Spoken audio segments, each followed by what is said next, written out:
नमस्कार विद्यार्थी मित्र हो, आत्मबल फाउंडेशन या यूट्यूब चॅनेलवर तुमचं स्वागत आहे.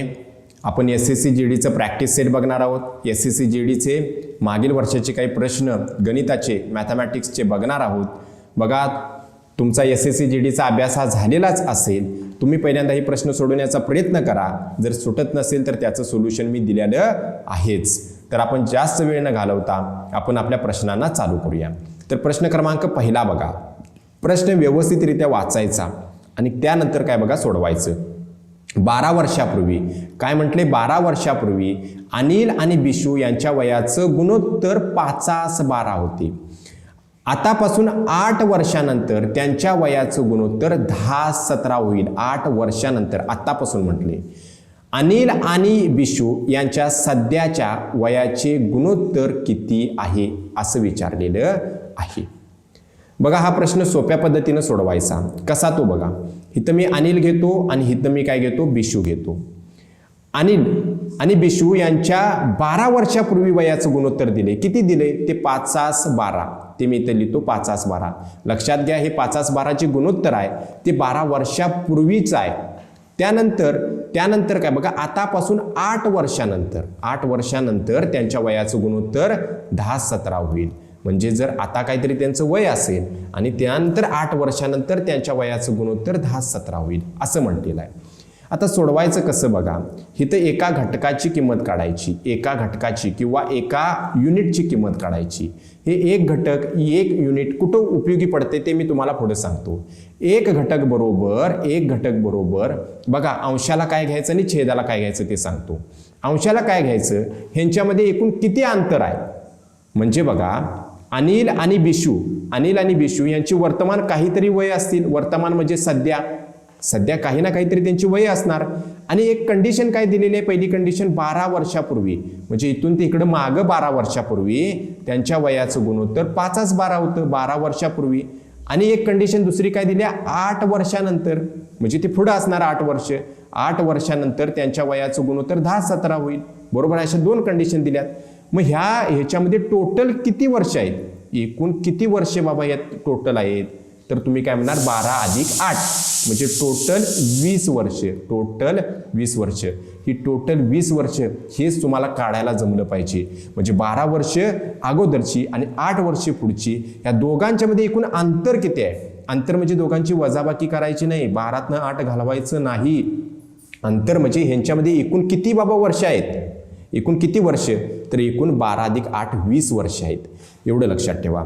मग 20 वर्ष 20 गुणाकारामध्ये वरती काय घ्यायचं, आणि 10 आणि 17 यांची वजाबाकी.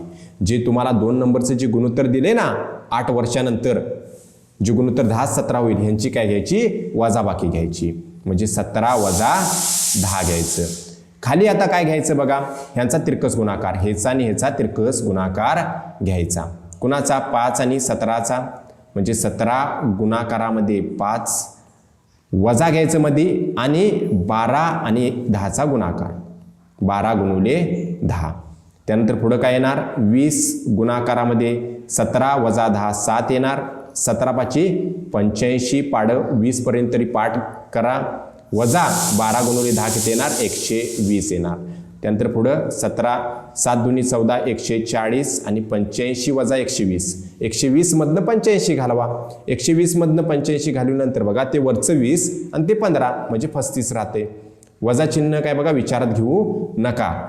35 × 1 = 35, 35 × 2 = 70, आणि 35 चोक किती असणार आहे, 140 असणार आहे. 35 चोक 140 असणार आहे. 35 × 1 = 35, 35 × 2 = 70, 35 त्रिक 105, आणि 35 चोक 140. तर एका घटकाची किंमत किती निघाली, 4 युनिट एवढी निघाली. किती निघाली, 4. एका घटकाची किंमत निघाली. आता बघा काय करायचं, सोप्या गोष्टी करायच्या, काहीच याच्यामध्ये करायचं नाही. आता बघा काय तुम्हाला दिलेलं आहे, इथं काय म्हटलेलं आहे बघा. इथं म्हटलेलं आहे, हे जे आहे जे गुणोत्तर दिलेलं आहे ते 12 वर्षापूर्वी, ह्याला 4 न गुणा, आणि या 12ला सुद्धा काय बघा 4 न गुणा. या 5ला 4 न गुणल्यानंतर 20 येते. 20 वर्ष हे अनिलचं वय 12 वर्षापूर्वीचं निघालं, आणि हे बिशूचं 12 वर्षापूर्वीचं वय किती येणार, 12 × 4 करा 48 येणार. हे कवाच आहे 12 वर्षापूर्वीचं. जर तुम्हाला काय बघा 8 वर्षानंतरचं विचारलं असतं तर 10ला काय बघा 4 न गुणा, 10 चोक 40, 40 हे वय झालं 8 वर्षानंतरचं. आणि 17 गुणवले काय बघा 4 करा, हे जे वय आहे 17 चोक किती असणार आहे तर 68, 7 चोक 28, हाच्याला 2, 4 1 4, 4 2 68, 68 एवढं वय काय झालं 8 वर्षानंतरचं निघालं. हे समजते काय तुम्हाला बघा, हे 4 एक घटकाची किंमत कुठं उपयोगी आपल्याला पडली ती. आता खरं आपल्याला काय विचारले, अनिल आणि बिशू यांच्या सध्याच्या वयाचं गुणोत्तर विचारलेलं आहे. सध्याच्या वयाचं गुणोत्तर विचारलेलं आहे. मी इथं हे काढतो बघा जरा, इथं लक्षात घ्या खाली मी काय सांगतोय ते सध्याच्या वयाचं. बघा अनिलचं 12 वर्षापूर्वीचं वय किती आहे 20 आहे. मग त्या 20 मध्ये जर 12 मिसळलं, 20 मध्ये 12 मिसळा की 20 अधिक 12 किती झालं 32 वर्ष. हे अनिलचं आजचं वय मिळणार, बरोबर आहे का नाही. आणि बिशूचं 12 वर्षापूर्वीचं वय किती झालं 48. मग 48 मध्ये 12 मिसळा, 48 अधिक 12 60, हे 60 झालं आजचं. दोघांचं गुणोत्तर म्हणजे भागाकार घ्या. बघा ह्याला कुणी भाग जातोय 4 न भाग जातोय, 4 8 32, इथे 4 1 4 उरलं 2, 4 5 20, म्हणजे काय आलं 8 15. बघा ते 8 15 असं लिहिलं तरी चालेल किंवा 8 भागाकारामध्ये 15 असं लिहिलं तरी चालेल. ऑप्शन क्रमांक बी हे त्याचं बरोबर उत्तर आहे.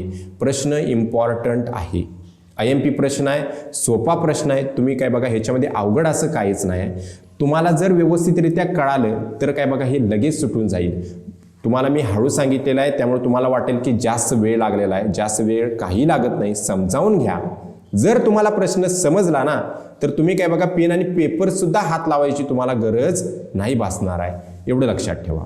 त्यानंतर प्रश्न क्रमांक बघा दुसरा कसा सोडवायचा तो. प्रश्न क्रमांक दुसरा ह्याच्यामध्ये काय दिले बघा, 2चा तिसरा घात गुणुले 9चा दुसरा घात गुणुले 13 ही एक संख्या दिलेली आहे. ही एक संख्या. त्यानंतर 2चा दुसरा घात गुणुले 13चा दुसरा घात गुणुले 19 ही दुसरी संख्या दिलेली आहे. आणि 9चा तिसरा घात गुणुले 13चा दुसरा घात गुणुले 19चा दुसरा घात चा लसावी लघुत्तम सामायिक विभाजक LCM माहीत करा असं म्हटलेलं आहे. हा प्रश्न आलेला आहे. प्रश्न कशा पद्धतीने प्रश्न सोडवायचा तो बघा. बघा पहिली संख्या तुम्हाला काय दिल्या 2चा तिसरा घात गुणुले 9चा दुसरा घात गुणुले 13. पहिलं तुमचं एक काम असणार की ह्या संख्येला पहिल्यांदा काय करायचं, ह्याचं फॅक्टर पाडायचं, अवयव पाडायचं. जसं आपण बघा 6वीला असेल किंवा 7वीला असेल आपण फॅक्टर पाडायचो संख्यांचं. म्हणजे त्याचं काय बघा आपण काय करायचो तर तुम्हाला सांगतो की हे 2 आहे. 2 हे काय प्राईम नंबर आहे, मूळ संख्या. मूळ संख्येमध्ये त्याचं रूपांतर करायचं. परत इथं 9 ही मूळ संख्या आहे का, नाही मूळ संख्या. बघा 13 ही मूळ संख्या आहे. मग काय बघा पहिल्यांदा ह्याचं आपण मूळ संख्येमध्ये रूपांतर करून घेऊया. जसं की बघा 2चा तिसरा घात आहे, काय प्रॉब्लेम नाही, 2चा तिसरा घात गुणुले या 9चा आपण असं करू शकतोय 3चा दुसरा, 3चा वर्ग म्हणजेच 9 असते. गुणाकारामध्ये हे वरती हे जो 2 आहे ना ते आहे तसं इथे ठेवलंय बघा. गुणुले हे जे 13 ही मूळ संख्याच आहे. झालं म्हणजे येणार काय बघा, येणार इथं खाली लिहितो 2चा तिसरा घात आहे तसं 3चा वर्ग. आणि बघा इथं 2 आणि 2 यांचा गुणाकार होतोय, घातांकाचे नियम आहेत यांचा दोघांचा गुणाकार म्हणजे 3चा चौथा घात गुणुले 13. आत्ता ही संख्या बघा हिचं आपण फॅक्टर पाडलं म्हणायचं. म्हणजे इथं काय बघा 2 ही सुद्धा मूळ संख्या आहे, 3 ही सुद्धा मूळ संख्या आणि 13 ही सुद्धा मूळ संख्या. म्हणजे हिला कुठल्याही संख्येने आता भाग जात नाही. अशा पद्धतीमध्ये तिचं रूपांतर पहिला करून घ्यायचं, असं रूपांतर करून घ्यायचं. जर असं तुम्ही करून घेतलं नाही तर उत्तर चुकतंय, एवढं लक्षात घ्या.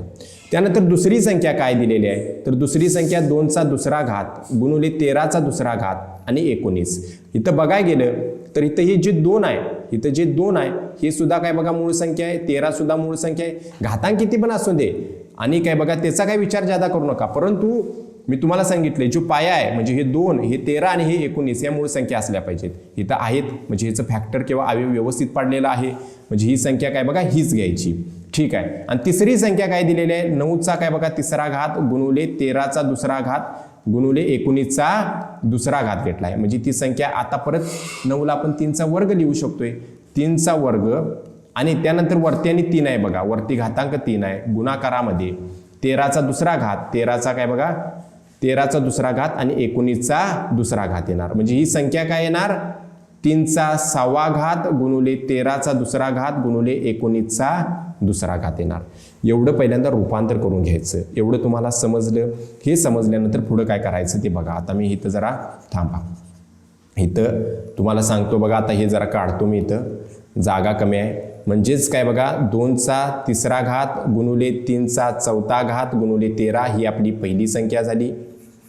त्यानंतर 2चा दुसरा घात गुणुले 13चा दुसरा घात गुणुले 19 ही आपली दुसरी संख्या झाली. आणि आपली तिसरी संख्या काय झाली, 3चा सहावा घात गुणुले 13चा दुसरा घात गुणुले 19चा दुसरा घात.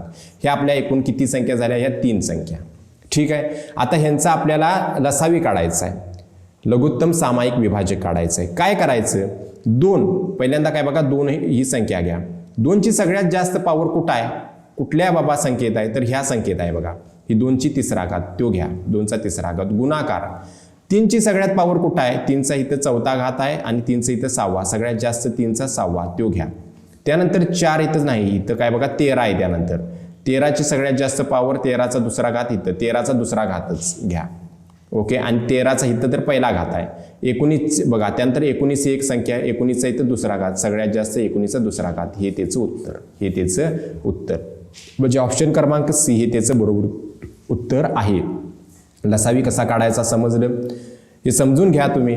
समजून घेतल्यानंतर तुम्हाला हे काय बघा कळणारच. ठीक आहे. त्यानंतर प्रश्न क्रमांक 3 बघा. 3रा प्रश्न कसा सोडवायचा, तुम्ही व्यवस्थितरित्या मन लावून ऐका तर तुम्हाला हे प्रश्न सुटणार आहेत. अशा पद्धतीचा दुसरा प्रश्न आला तर काय बघा, तिथं तुम्ही चुकता कामा नये. त्यानंतर प्रश्न क्रमांक 3 बघा, काय म्हटले, जर कॅमेराची खरेदी किंमत त्याच्या विक्री किमतीच्या 75% असेल तर नफ्याची टक्केवारी किती आहे. काय म्हटले, कॅमेराची खरेदी किंमत म्हणजे कॉस्ट प्राइस, कॅमेराची कॉस्ट प्राइस, खरेदी किंमत कॉस्ट प्राइस, आणि कॅमेराची आपण इथं घेऊया सेलिंग प्राइस. त्याच्या विक्री किमतीच्या, कुणाच्या विक्री किमतीच्या 75%, जी खरेदी किंमत आहे ती खरेदी किंमत काय म्हणले, खरेदी किंमत किती आहे, ती ज्या कॅमेऱ्याची विक्री किंमत असेल, जी काय पण तिची जी विक्री किंमत असेल, विक्री किंमत तिच्या किती आहे, विक्री किमतीच्या 75% आहे. 75% हीच कंडिशन दिलेली आहे. हीच कंडिशन तुम्हाला काय बघा दिलेली आहे, बरोबर आहे. तर त्याची नफ्याची टक्केवारी काढायची. ठीक आहे. आता विक्री किंमत किती आहे आपल्याला माहित नाही. समजा ती विक्री किंमत मीनं काय केली, 100 मांडली. विक्री किंमत किती मांडली, 100 मांडली. म्हणजे 100 गुणाकारामध्ये 75% म्हणजे 75 भागिले 100, 100ला 100 निघून गेलं, आलं किती 75. म्हणजे खरेदी किंमत किती आली 75 आणि आपण तिची विक्री किंमत किती मांडलेली 100. ज्यावेळी आपण कॅमेऱ्याची विक्री किंमत 100 मानू 100 त्यावेळी तिची खरेदी किंमत किती आली 75. समजलं हे याच्यावरून. ठीक आहे. मग मला सांगा, तुम्ही जर काय बघा एखादी गोष्ट 75 रुपयाला खरेदी करता आणि विकता 100 रुपयाला, म्हणजे तुम्हाला प्रॉफिट किंवा नफा कितीचा झालाय 25 रुपयाचा. अरे ह्या विक्री किमतीमधनं नफा बरोबर काय असते, नफा बरोबर विक्री किंमत म्हणजे सेलिंग प्राइस वजा कॉस्ट प्राइस.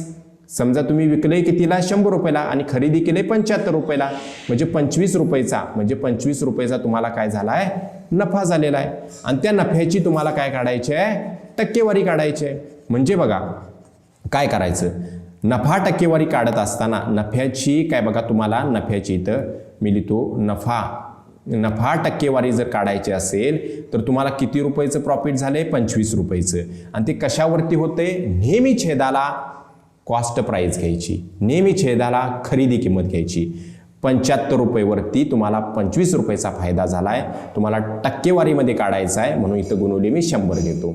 25 एके 25, 25 त्रिक 75, 25 एके 25, 25 त्रिक 75 आणि 100ला ह्या 3 काय करा भागा, 100ला 3 भागा, किती येते बघा 100ला, तर किती बघा 3 त्रिक 9, ह्याच्याला आला 1, 3 त्रिक 9 म्हणजे 33 आले. म्हणजे ऑप्शनमध्ये काय बघा, ऑप्शन क्रमांक बी 33 पॉईंट काय बघा 33 येते किंवा 33.33 म्हणजेच तुम्ही 33.1/3% असं सुद्धा लिहू शकताय.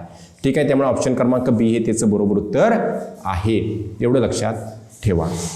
त्यानंतर प्रश्न क्रमांक 4 बघा, IMP प्रश्न आहे हा सुद्धा. एका शहराची लोकसंख्या दरवर्षी 8% वाढते वृद्धी होते. जर सध्याची लोकसंख्या 45,000 असेल तर 2 वर्षानंतर लोकसंख्या किती असेल. 2 वर्षानंतर हे व्यवस्थितरित्या वाचायचं. 2 वर्षानंतर लोकसंख्या किती असेल असं म्हटलेलं आहे. बघा एका शहराची लोकसंख्या किती होती हो? 45,000 होती. किती होती? 45,000. आणि ती काय बघा प्रत्येक वर्षाला किती टक्क्यानं वाढते? किती टक्क्यानं? 8%. समजा काय बघा इथं 8%, म्हणून काय घ्यायचं? 100 मध्ये 8 मिसळायचं. 108 भागाकारामध्ये 100 हे पहिल्या वर्षी, हे फर्स्ट इयर, गुणुले 108 दुसऱ्या वर्षी भागिले 100 हे दुसऱ्या वर्षी, हे सेकंड इयर. समजते? 45,000ला 108 गुणुले 108 भागाकारामध्ये 100, 100 मध्ये 8 मिसळलेला, 108 गुणुले 100 मध्ये दुसऱ्या वर्षी सुद्धा 8% वृद्धी होते. आणि हे असं गुणाकारामध्ये घ्यायचं. 2 वर्षानंतर जर विचारला असेल तर अशा कंडिशन घ्यायच्या कधी पण, एवढं लक्षात ठेवा. तर काय बघा 2 वर्षे असून दे. जर समजा 3 वर्षानंतर असेल तर पुढं परत आणि 108 भागाकारामध्ये 100 घेणार तुम्ही. ठीक आहे, अशा पद्धतीनं घ्यायचं. जर 2 वर्षानंतर विचारलं तर. 2 वर्षापूर्वी जर विचारलं तर गणित जरा वेगळ्या पद्धतीनं मांडायचं असते. तसा प्रश्न सुद्धा काय बघा येईल. तर बघूया आपण पुढं कसं सोडवणार. ह्या 2 शून्य, ह्या 2 शून्य, ही 1 शून्य, ही 1 शून्य. 5 9 45, 5 दुनी 10, बे के बे, बे दुनी बे पंचे 10, बे 54. म्हणजे 9 गुणुले 54 गुणुले 108 यांचा गुणाकार म्हणजेच हेचं कुठं ना कुठेतरी उत्तर असणार आहे. बरोबर आहे की नाही. आता ह्यांचं काय बघा काही विद्यार्थी सोडवत बसणार आहेत. काही विद्यार्थी काय करणार सांगतो, ह्यांचं जे युनिट डिजिट आहे म्हणजे एकक स्थान आहे त्यांचा फक्त गुणाकार करणार. म्हणजे बघा ह्याचा काय बघा हा एकच आकडा आहे, म्हणजे हा त्याचा काय बघा एकक स्थान आहे, हे शेवटचंच आहे त्याचं. ह्याचा शेवटचा आकडा 4 आहे आणि याचा शेवटचा आकडा 8 आहे. फक्त ह्यांचा गुणाकार करा. ह्यांचा गुणाकार काय बघा काय येतोय बघा की 8 9 चौक 36 आणि 36 गुणुले काय बघा 8 करा. 8 सक 48. परत आणि काय करायची गरज नाही, म्हणजे शेवटचा आकडा 8 येतोय. मग शेवटचा आकडा कुठल्या उत्तरामध्ये 8 येतोय तर ह्या. अरे हे समजते काय बघा, हे मी काय सांगालोय तुम्हाला तर बघा. आणि एकदा ज्याला समजलं नाही त्याला बघा 9 गुणुले 54 गुणुले 108 यांचा गुणाकार करत बसला ना तुम्हाला तुमची 2-3 मिनिटं जाणार आहे आणि त्यांचा गुणाकार एवढाच येणार आहे. तर काही विद्यार्थी स्मार्ट वर्क करणार. कसं बघा एकक स्थान बघा ह्याच्या पुढं या 9च्या पुढं कुठला आकडा आहे काय नाही, आपण 0 9 म्हणूया 0. मग ह्याचं काय बघा एकक स्थान हे 9 झालं, ह्याचं एकक स्थान ह्या 54 मधल्या ह्या संख्येमधलं 4 झालं आणि 108 ह्या संख्येमधलं एकक स्थान 8 झालं. ह्या तिघांचा फक्त गुणाकार करा. 9चा 9 गुणुले 4 गुणुले 8 यांचा गुणाकार करा. ह्यांचा गुणाकार ह्यांच्या गुणाकार काहीतरी संख्या येते ते पण काढत बसू नका. बघा 8 चौक 32, 8 चौक काय झालं 8 आणि ह्या 8चा आणि 4चा गुणाकार केला 32 गुणुले काय बघा 9. हे पण सोडवायचं पुढं काय गरज नाही. हे 9 आणि 2चा आणि परत गुणाकार करा. 9 दुनी काय बघा 18, म्हणजे शेवटचा आकडा 8 येणार आहे. तो बघा ह्योच ते. मग शेवटचा आकडा 8 फक्त एकाच ह्याच्यात आहे की शेवटचा आकडा 8 ह्या सी मध्येच आहे, म्हणून सी त्याचं काय बघा उत्तर आहे. ठीक आहे, हे कशा पद्धतीनं सोडवलंय ते बघा. त्यानंतर काय बघा 5 नंबरचा प्रश्न काय म्हणतोय ते बघा. 20% आणि 25%च्या सलग 2 सवलतीवर प्रभावी सूट काय आहे हा सुद्धा प्रश्न येतोय. तर आता हे कसं बघा नेमकं काय ते तुम्हाला सांगतो. एक दुकानदार भरपूरच खुश आहे. तो काय बघा 100 रुपयाची काय बघा एक वस्तू आहे आणि काहीतरी त्याच्या ओळखीचं आहे म्हणून काय म्हणला तो तुला पहिल्यांदा मी 20% याची सूट देतो. एक वस्तू 100 रुपयाची आहे समजा आणि 100 रुपयाच्या वस्तूवरती काय म्हणला तो 20% तुला सूट देतो. काय नाही म्हणजे 100चं काय बघा तुम्ही 20% काढा. 20 भागिले 100, 20% म्हणजे 20 भागिले 100, 100ला 100 निघून गेलं म्हणजे 20 रुपयाची सूट दिली त्यानं. वस्तू किती रुपयाची होती 100 रुपयाची. मग 100 रुपयाच्या वस्तूमधनं ज्यावेळी 20 रुपये निघून जाणार त्यावेळी 80 रुपयाची वस्तू झाली. ठीक आहे, तो काय म्हणला दुकानदार तुला 80 रुपयाला घे, तुला 20%ची सूट म्हणजे 80 रुपयाला घे. परत आणि काय बघा त्याच्या मनात झालं, परत आणि तो म्हणला काय बघा त्याच्या आणि 25% सूट देतो आणि 25% सूट द्या म्हणजे 80%वरती परत 25%ची सूट म्हणजे 25% म्हणजे इथं लिहितो मी 25 भागिले 100, 0ला 0 निघून गेलं. 5 दुनी 10, 5 5 25, बे के बे, बे चौक 8, 4 आणि 5चा गुणाकार 20. परत आणि 20 काय बघा त्यांना दिलं परत आणि 20 रुपयाची सूट म्हणजे 80 रुपयाची त्याच्यावरती 25% सूट म्हणजे 80 वजा काय बघा किती रुपये आले हे 20 रुपये घालवा म्हणजे 60 रुपयाला. म्हणजे काय झालं 60 रुपयाला झालं. काय बघा 100 रुपयाची वस्तू होती, दुकानदार विकायला कितीला एकदा 20%ची सूट दिली आणि परत 25%ची सूट दिली, अशी करून 60 रुपयाला विकालाय.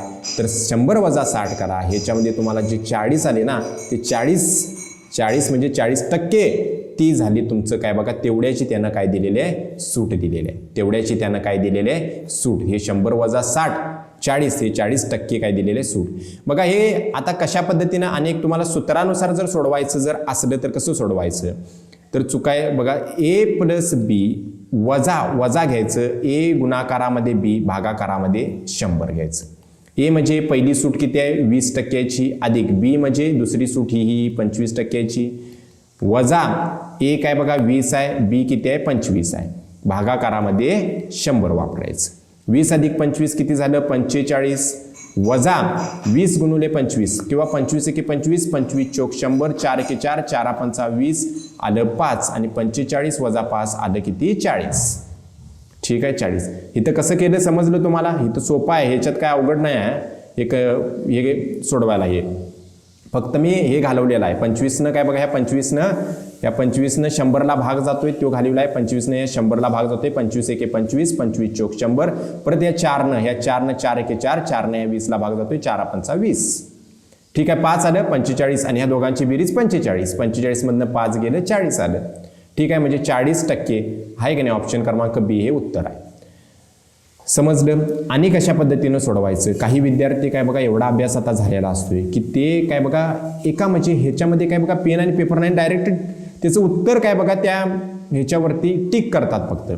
कसं आता ते कसं ह्याच्यापेक्षा पण फास्ट सोडतंय कसं बघा तर कधी लक्षात घ्यायचं 2 सूट दिल्यात 20 आणि 25% म्हणजे ए ला आपण काय बघा 20% मांडलं आणि बी ला आपण काय बघा 25% मांडलं नाही दिलेलंच आहे. ए काय बघा 20% दिलेली सूट आहे आणि बी किती आहे 25% सूट आहे.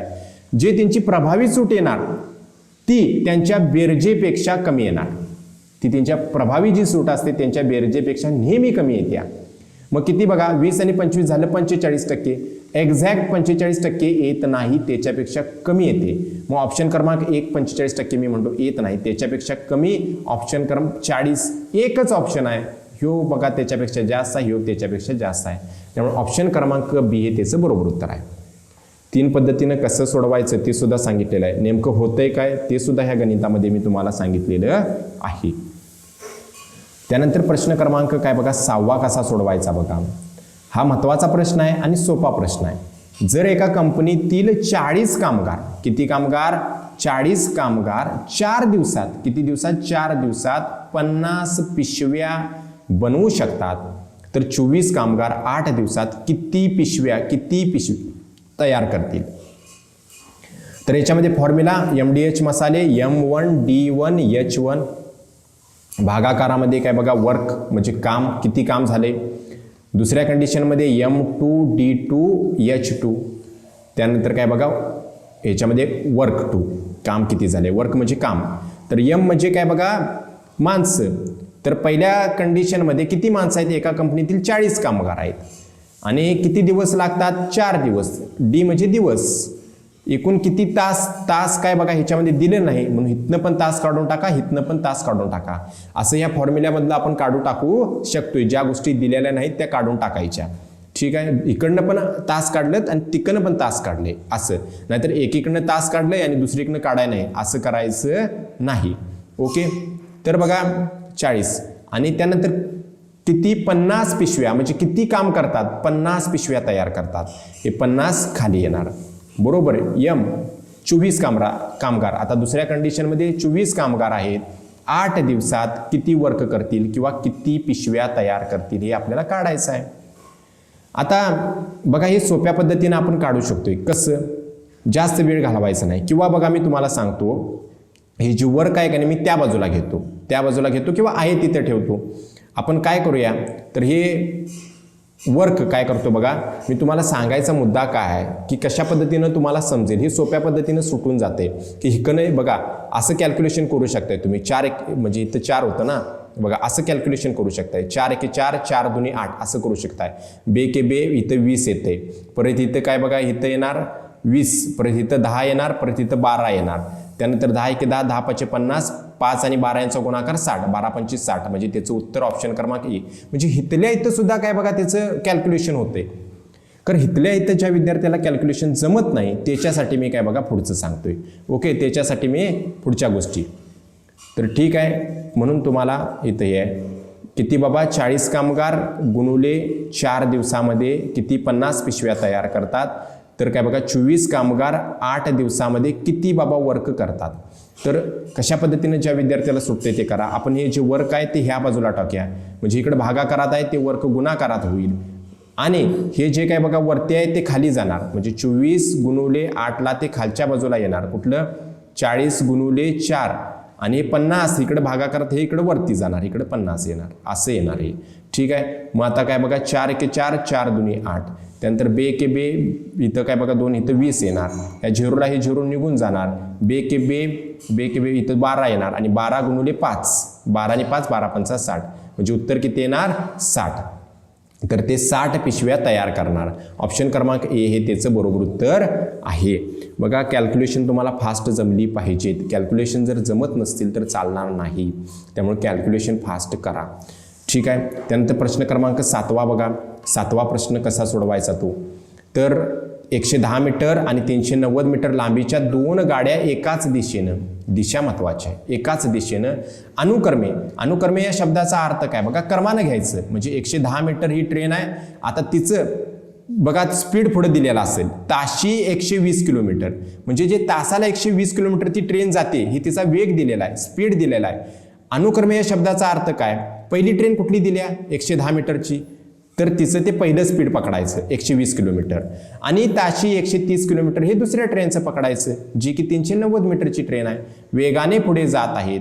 मागून येणारी वेगवान ट्रेन दुसऱ्या ट्रेनला पूर्णपणे ओव्हरटेक करण्यास किती वेळ मिनिटात घेईल विचारलेला आहे. प्रश्न बघा चांगला प्रश्न आहे याच्यामध्ये. तर काय म्हटलेलं आहे ते बघा. तर एक गाडी आहे 110 मीटरची, एक गाडी आहे ती 110 मीटरची. आता काय बघा आणि दुसरी गाडी आहे ती 390 मीटरची. मी तुम्हाला सांगितले पहिली गाडी कुठली तुमच्या प्रश्नामध्ये दिली आहे 110 मीटरची, त्यामुळं अनुक्रमे ह्या शब्दाचा अर्थ काय असतोय क्रमानं. ताशी 120 किलोमीटर हे काय बघा तुमच्या प्रश्नामध्ये पहिल्यांदा स्पीड आले, म्हणजे काय बघा इथं वाक्यामध्ये पहिल्यांदा आले ना 120, त्यानंतर 130 किलोमीटर आले, म्हणून पहिल्या ट्रेनचं स्पीड आहे ते 120 किलोमीटर प्रति हावर आणि दुसऱ्या ट्रेनचं आहे ते 130 किलोमीटर प्रति हावर आहे. मग मला सांगा ह्याच्यामध्ये फास्ट ट्रेन कुठली, तर ही दुसरी 130 किलोमीटर प्रति हावर घंटा जी जात आहे किंवा तासाला 130 किलोमीटर. बघा आता अनेक सांगतो, ताशी 120 किलोमीटर आणि 120 किलोमीटर प्रति हावर 120 किलोमीटर प्रति घंटा, ह्याचा अर्थ एकच. हे असं लिहिलं का असं लिहिलं का, ह्याचा अर्थ काय बघा एकच आहे. मला सांगा ह्याच्यातली ट्रेन कुठली फास्ट आहे, तर 390 मीटरची ट्रेन आहे. ही ट्रेन ह्या ट्रेनला काय करणार आहे ओव्हरटेक करणार आहे. म्हणजे बघा जर मी तुम्हाला सांगतो असं बरोबर आहे का बघा, तर एक ट्रेन 390 मीटरची आहे, ती 390 मीटरची ट्रेन ही जी पुढं जी एक ट्रेन आहे किती 110 मीटरची, तिला काय करणार आहे ओव्हरटेक करणार आहे. मग किती मिनिटामध्ये ओव्हरटेक करणार ते आपल्याला काढायचं आहे. आता ओव्हरटेक ते पण कधी करू शकते, कारण हिचं स्पीड 130 किलोमीटर प्रति घंटा आहे, ही फास्ट ट्रेन आहे. कुणापेक्षा ह्या ट्रेनपेक्षा 120 किलोमीटर प्रति हावर ह्या ट्रेनपेक्षा. तुम्हाला पहिल्यांदा ते समजलं पाहिजे कुठली ट्रेन बाबा मागणं येणार आहे, कुठली ट्रेन कुठल्या ट्रेनला ओव्हरटेक करणार आहे. अनुक्रमे दिले म्हणजे नेमकं काय दिले, अनुक्रमे म्हणजे क्रमानं घ्यायची. कुठली पहिली ट्रेन 110 मीटरची दिली म्हणून तिचं स्पीड 120 किलोमीटर असणार आहे, क्रमानं आले ना तुमच्या प्रश्नामध्ये. ठीक आहे. आणि त्यानंतर 390 मीटर या ट्रेनचं 130 किलोमीटर हे काय स्पीड आहे. ठीक आहे. आता हे एवढं तुम्हाला ज्यानंतर समजल्यानंतर एवढंच आहे, DSTचा रूल वापरायचा. D गुणुले S गुणुले T, डिस्टन्स बरोबर स्पीड गुणुले टाईम.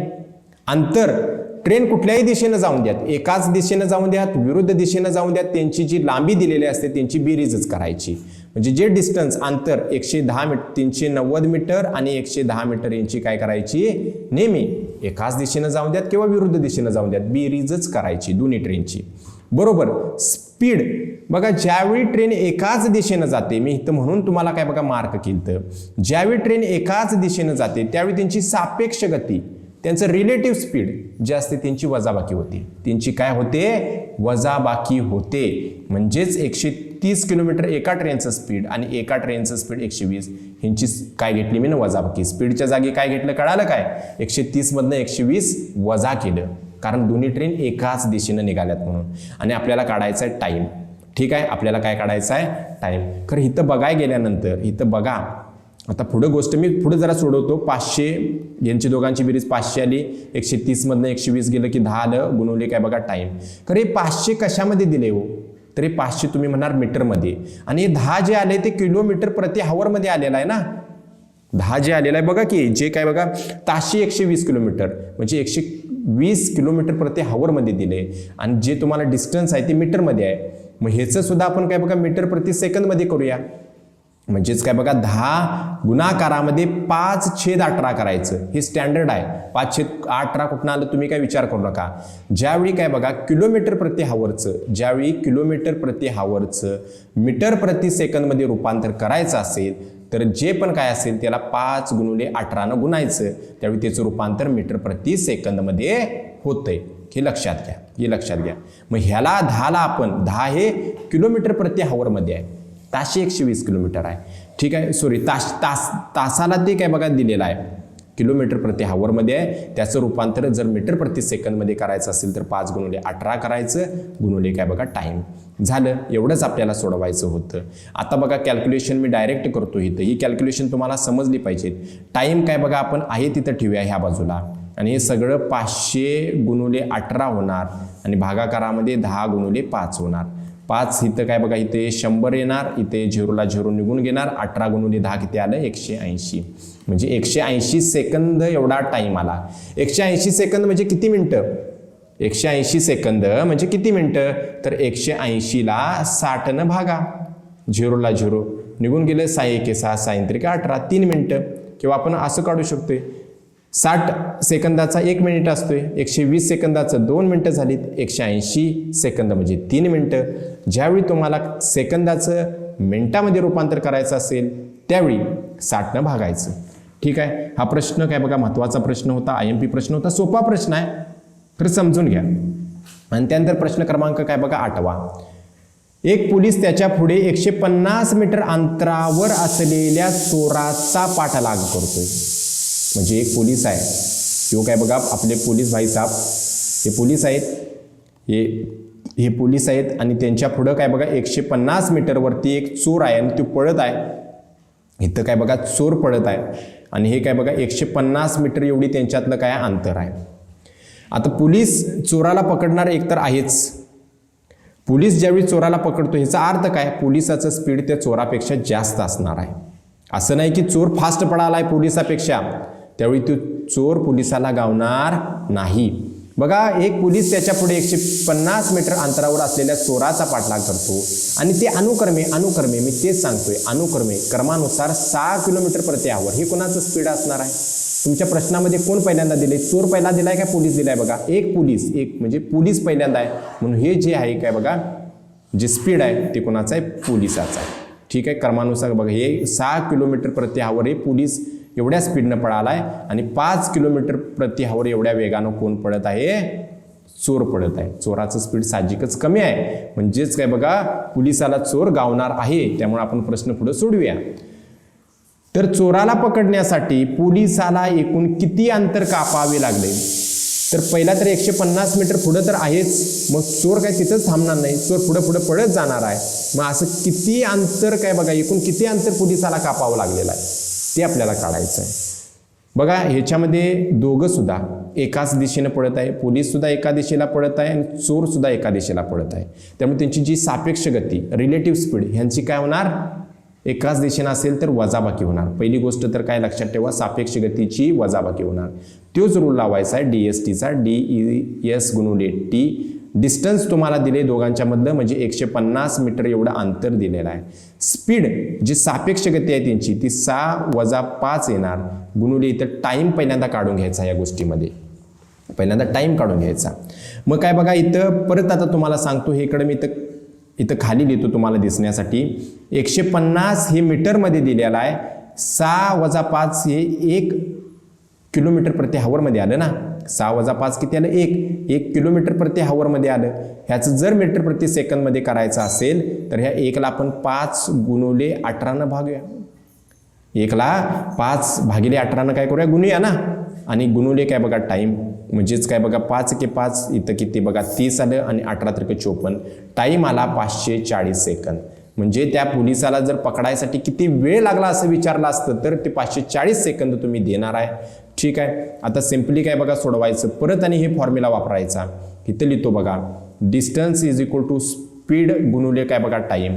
स्पीड आता काय बघा पोलिसाचं स्पीड वापरायला पाहिजे ना. 6च्या स्पीडनं काय बघा तो जाया लागलेला आहे. किलोमीटर प्रति आवरमध्ये आहे म्हणून याला 5/18 इथं गुणलं आणि इथं लिहितो. इथं तुम्हाला दिसत नसेल. अरे आता पुढं काय करायचं ते बघा, इथं काढूया आपण. पुढं काय करायचं तर distance is equal to speed गुणुले टाईम वापरायचं. डिस्टन्स काय बघा काढायचं आहे आता आपल्याला. स्पीड किती स्पीडनं पोलीस पडत आहे, 6च्या स्पीडनं. 6च्या स्पीडनं पडत आहे. खरं हे 6चं स्पीड किलोमीटर प्रति हवरमध्ये दिलेला आहे आणि जो टाईम काढलेला आहे आपण 540 सेकंद. आता बघा हे जे 6 गुणुलेला 5 गुणुले 5/18 केलं म्हणजे जे आहे किलोमीटर प्रति हवरचं मीटर प्रति सेकंदमध्ये झालं. गुणाकारामध्ये 540. ओके. 18 × 18, 18 × 54, 30 आलं. 6×5 = 30 आणि 3 बघा इथं किती आलं म्हणजे 6×5 = 30 आणि 30 × 30 900 मीटर एवढं अंतर कापावं लागलं. ऑप्शन क्रमांक डी हे त्याचं बरोबर उत्तर आहे. तर हा सुद्धा प्रश्न कसा सोडवलाय तो बघा. प्रश्न एवढा अवघड तर काही नाही याच्यामध्ये, खरं जरा बघा कशा पद्धतीनं सोडवलंय ते. अशा पद्धतीने हे 8 प्रश्न मला वाटते तुम्हाला समजलेलं असतील आणि यांचा तुम्ही सराव करा. हे प्रश्न इम्पॉर्टंट प्रश्न आहेत. हे SCGDला ह्याच पद्धतीनं प्रश्न येणार तुम्हाला. असल्याच पद्धतीचं SCGDचं प्रश्न येणार. ह्याचा तुम्ही प्रॅक्टिस करा. ह्याचा निश्चितच तुम्हाला बघा फायदा होणार आहे. तर आज आपण इथं थांबूया. चला.